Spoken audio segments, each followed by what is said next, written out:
we're 5 years into the Jaylen Brown, Jason Tatum experience, and it's just really starting to kind of click for them. Yeah. Like the way that they wanted it to. And that's one of the other challenges we're talking about here in terms of trying to find somebody, a good wing to play with Luka Doncic, is that you look at like how many times was that a struggle for people with James Harden in his prime, like trying to find somebody that worked well with Harden. And Luka's a more efficient player than Harden, but similar ball dominant type of guy. Yeah. When they got Chris Paul, it was like, how's this going to work? Yep. Chris Paul needs the ball. James Harden did go ahead and lead the league in assists, showing he could be a point guard as well. And they did win games, but same thing with your Russell Westbrooks. It's very challenging. It's tough. It's tough to pair wing players together. It can be difficult. And so, I mean, that's a challenge that the Mavericks are going to run into, in addition to the cap challenges and, just trying to find that right fit. Like Brian pointed out there, the fit of trying to find somebody that worked well with LeBron. And that's no disrespect to LeBron or no disrespect to Luka and the type of player there. It's just, fits matter. Sure. Like it's got to be the right type of player. Here's Windhorst talking about this Ayton rumor. Mm-hmm. There's a dream of Deandre Ayton in Dallas. In the last CBA, they put the hard cap in on the sign and trade for this exact reason. They didn't want teams who were already paying a lot of money to easily improve their roster. They're trying to keep the talent distribution. You can create 15 sign and trades for Deandre Ayton, but if you hard cap yourself as the Mavs with the money that they have on the books and the money they're going to have to add for Brunson, and really the problem is Bertans, when they took on that, it's not a good value contract, so they either have to offload Bertans somewhere or they'd have to offload Dinwiddie, and now you're using other assets. It just gets very complicated, and then he went into the Cavaliers gymnastics. But just for the heck of it, all right, just for the fun of it, what do you think of Deandre Ayton?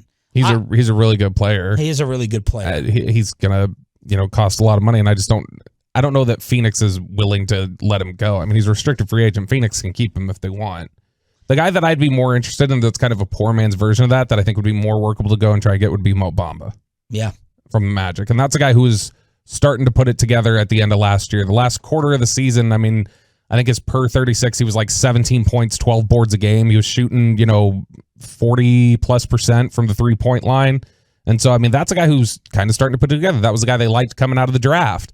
And so Bamba would be a guy that I think would possibly be easier to try and get than Ayton would. But I mean, you'd still probably have to overpay for Bamba too. Bamba 10-8 with 2 block shots a game last year. He shot 38% from 3. But the numbers, they've been going up the last 3 seasons. Yeah, and especially the way he closed the season last year. The last quarter of the season, he was really, really good and was really starting to put it together and starting to be a more efficient basketball player. My problem with Ayton, and again, some of these instances need to just reset my mind of, you got to overpay. Just like Jalen Brunson is probably going to get overpaid, but you're kind of handcuffed if you don't go and sign him in terms of, major additions to your team. DeAndre Ayton, he disappeared too much for me in the Mavs series. He did. And, I look at him as, kind of like, the Wizard of Oz character with not enough heart in there. And I know Shaq goes overboard and he wants everyone to perform, like himself and Wilt Chamberlain. But DeAndre Ayton, a little bit too timid for me. A little bit too passive and timid. He could have dominated that whole series. He could have. We thought he was going to after game 1. And he disappeared. Now, that's the type of mentality you probably want with Luka Doncic. That's the type of guy where I don't know how he was behind the scenes. I didn't cover the Suns day to day, but it's DeAndre Ayton going to the coach and saying, where are my touches? Is he going to be demanding, or is he accepting of, we're going to get you involved when we have a mismatch and when we feel like it? That is the type of personality that the Mavericks are going to have to bring in surrounding Luka. But in terms of giving him a max contract, man, I think he could put up max numbers. I just don't know if he's got the mentality to do it. A max contract, and at that point we're talking about moving off of a guy that we know plays well with Luka, because you'd probably have to move off of Brunson.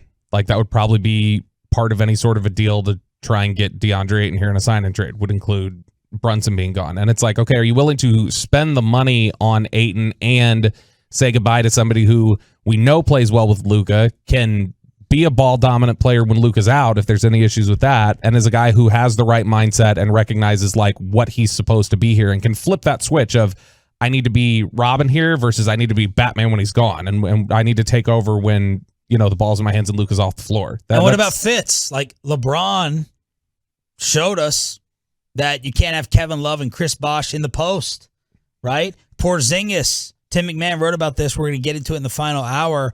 Tim McMahon was talking how Porzingis is just clogging stuff up. So now you're going to have DeAndre Ayton in the paint. He's not a three-point shooter to go ahead and post him up and clog it up. That doesn't sound like a Maverick fit. No, and look, I mean, we've talked about... Isn't that crazy, though, in basketball? It drives me nuts. Sorry. No, you're good. Oh, we can't use Chris Bosh in the post. We can't, like Kobe did it with Shaquille O'Neal, but, we can't just dump it into Kevin Love in the post. They got to stand in the corner and shoot threes. I mean, that's, again, when we talk about finding the right fit for Luka, that's why it matters. I mean, he did not end up being the guy that they thought he would. But remember, that was supposed to be, it was going to be the Luka and Dennis Smith show. Yeah. And it didn't work. Dennis Smith needed to be ball dominant. He was frustrated that he wasn't there. Then it was, all right, Porzingis is going to be the guy. And then we saw how that worked. Porzingis wasn't happy playing that role. So, like, the fit really matters. That's why I think whenever you're talking about, you need to do your homework. Like, I give the Mavericks a ton of credit. Nico, Jason Kidd, whoever it is, gets a ton of credit for doing the right homework and realizing that Dinwiddie needed a change of scene and that Dinwiddie was going to be somebody who could up his game coming here. Because when you hear Dinwiddie talk about it, he needed a change of scenery. So you got to know who needs that change of scenery, who can fit here and will mesh well with Luka. And so I think when you talk about guys that you already have here, Dinwiddie, Dorian Finney-Smith, Jalen Brunson, guys like this that we know play well with him that might have to be sacrificed in any sort of a move for an unknown, it's like you better be damn sure about the player you're getting here to play with him.